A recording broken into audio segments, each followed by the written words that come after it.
शुभविवाह या मालिकेच्या 2 डिसेंबरच्या भागामध्ये भूमी आता रूममध्ये येते आणि आकाशला सांगते, आकाश मला माहिती आहे तू जागा आहेस, तू माझ्यावरती रागावला आहेस ना, तसाही तू माझ्यावरती सकाळपासून रागावला आहेस. आत्या म्हटल्या म्हणून तू माझ्याशी बोलायला लागलास. पण ऐक ना मी मुद्दाम नव्हते गेले, मला खरंच महत्त्वाचं काम आलं होतं. आता आकाश इकडे लपून छपून हे सगळं ऐकत असतो आणि तो भूमीवरती ॲक्च्युली चिडलेला नसतो, तर मुद्दाम तिला नाटक करत असतो. मग भूमी सांगते, आकाश ऐक ना. मग भूमी इकडून तिकडे येते, आकाश उठ ना, त्याला मनवत असते.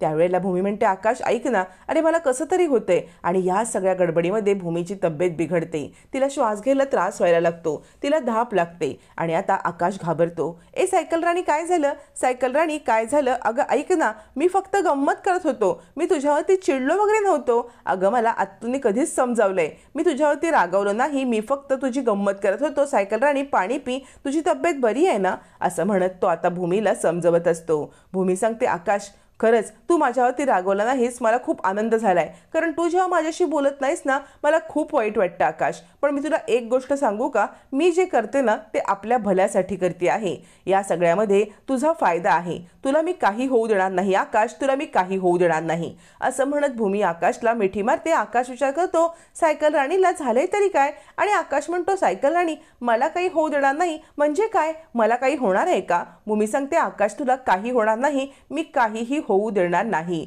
पण आकाशला साधारण अंदाज येतो की याच कारणामुळे सायकल राणी अस्वस्थ आहे आणि तो म्हणतो, सायकल राणी मी तुझ्यावरती चिडणार नाही, तू काळजी करू नकोस बरं, तू स्वतःची काळजी घे.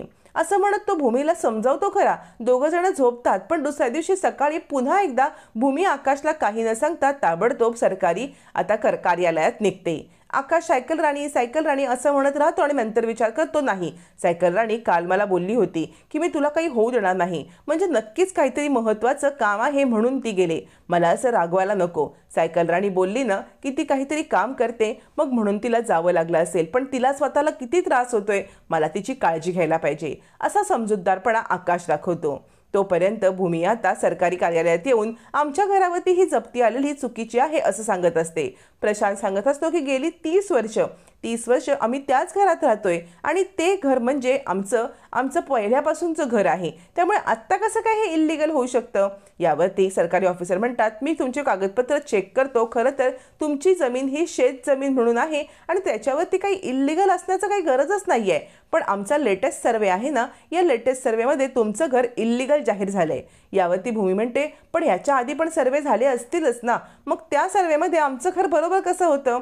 सरकारी कर्मचारी म्हणतात, हे बघा अहो त्यावेळेचे सर्वे कदाचित चुकले असतील, दरवेळेचे सर्वे करणारी माणसं वेगळी असतात, मागच्या वेळेच्या सर्वेमध्ये जे दिसलं नसेल ते ह्या लेटेस्ट सर्वेमध्ये दिसलं असेल. भूमी सांगते, पण असं पण असू शकतं ना की आत्ताचा लेटेस्ट सर्वे चुकीचा आहे, मागचे बरोबर असतील. यावरती सरकारी ऑफिसर म्हणतात, हे बघा नाही आत्ताचा सर्वे बरोबर आहे. भूमी सांगते, कोण दुसरे ऑफिसर आहेत का की त्यांना भेटावं आणि त्यांना सांगावं आमचं घर सोडवण्यासाठी आम्हाला काय करता येईल. यावरती आता मात्र सरकारी कर्मचारी मुद्द्यावरती येतात आणि म्हणतात, हे बघा मला असं वाटते की रागिणी पटवर्धन यांनी बहुतेक ही कंप्लेंट केली, तर तुम्ही एक काम करा, त्यांना भेटून घ्या, त्यांना जे हवं आहे ना ते त्यांना तुम्ही द्या. मग भूमी चिडते आणि रागारागात उठते आणि म्हणते, काय चाललंय, तुम्ही सरकारी कर्मचारी आहात ना आणि लाज घेऊन ही नाटकं करायला तुम्हाला लाज नाही वाटत का.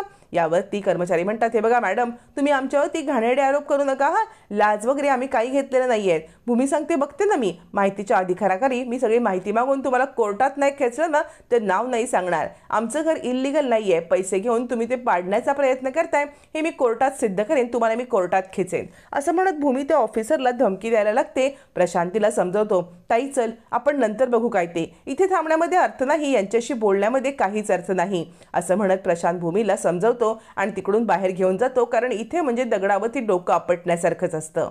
आता प्रशांत आणि भूमी बाहेर येतात, तोपर्यंत रागिणीने पेपर आणलेले असतात. पौर्णिमा म्हणते, मी या पेपरवरती भूमिताईच्या सह्या करू का. रागिणी म्हणते, बिलकुल नाही, आता खोट्या सह्या करायच्याच नाही आहेत, म्हणजे कसं आहे ना आपल्याला जे हवे ते सगळं आपल्याला अचानकपणे मिळालं किंवा सहज मिळालं त्याला काही अर्थ नसतो. अभि बघतोयस ना मी तुला खूप मिस करते. आज रागिणी पटवर्धन या प्रॉपर्टीची पूर्णपणे मालकीण होणार आहे, पण अशा खोट्या सह्या करून नाही, याच्यावरती भूमी स्वतःच्या हाताने सह्या करणार आहे. पौर्णिमा म्हणते, खरंच हे बघायला मला खूप आवडेल, म्हणजे भूमिताईला तुमच्या पायाशी पडलेलं बघून स्वतः सह्या करणं बघून मला पण खूप आनंद होणार आहे, पण कधी हे सगळं करणार आपण. यावरती इकडे रागिणी सांगते, हे बघ हे सगळं करायला त्याची वेळ लागते. म्हणजे सहज गोष्ट कशी करून टाकायची? म्हणजे भूमीला अजून थोडा त्रास नको का द्यायला? तिच्या माणसांना अजून त्रास नको का द्यायला? तो त्रास झाल्याशिवाय आपण काही करू शकत नाही, असं म्हणत रागिणीची कारस्थानं चालू असतात. इकडे प्रशांत आणि भूमी बाहेर येतात. भूमी म्हणते, आता काय करायचं? बघितलंच ना, त्या माणसाला रागिणी मॅडमनी मॅनेज केलेलं आहे. आणि प्रशांत म्हणतो, हो ताई, पण आपलं घर सोडवण्यासाठी आपल्याला काहीतरी करायला लागेलच की.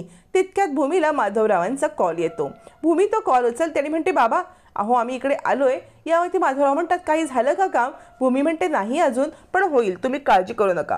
माधवराव म्हणतात, अगं मी गंगाधरला बोलवलंय आणि आम्ही दोघं जण आता सरकारी ऑफिसरकडे भेटायला येतोय. म्हणजे त्यातला एक आहे ना, तो माझ्या ओळखीचा आहे. बघूया काय होतंय का. भूमी म्हणते, बाबा तुम्ही कशाला येताय? मी करते ना मॅनेज. यावरती माधवराव म्हणतात, हे बघ पोरा, तू कुठे कुठे धावशील? अगं माझ्या ओळखीचा आहे ना एक माणूस, आणि गंगाधर पण येतोय सोबत. आम्ही येतोय, तू काही काळजी करू नकोस. असं म्हणत माधवराव फोन ठेवतात. माधवरावांनी फोन ठेवल्यावरती मागून एक माणूस येऊन माधवरावांची व्हीलचेअर घेऊन त्यांना घेऊन जात असतो.